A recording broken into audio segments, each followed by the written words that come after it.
মাস কাজ করার পরে আমাদের একটা মেসেজ আসে। তো ওই মেসেজটা আসার পরে সব মানুষই খুশি হয়, মানে বিশেষ করে যারা বাইরে থাকে।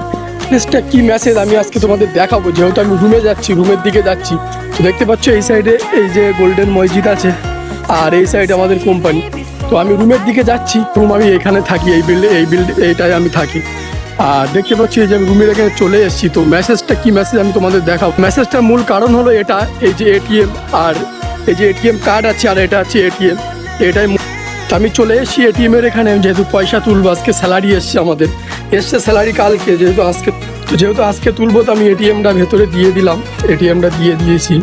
দেখতে এটিএমটা দিয়ে দিয়েছি, কিন্তু স্ক্রিনে কোনো লাইন আসছে না, স্ক্রিনে যে কোনো লাইন কিছু হচ্ছে না। এটিএম দেখো আবার বাপাস চলে এসছে, ফেরত এসছে, বুঝতে পেরেছো? একটা দুঃখের বিষয়, স্ক্রিনে এটিএম এর স্ক্রিনে যেহেতু লাইন আসছে না, জানি না এটিএম আপনি ফেরত এসছে।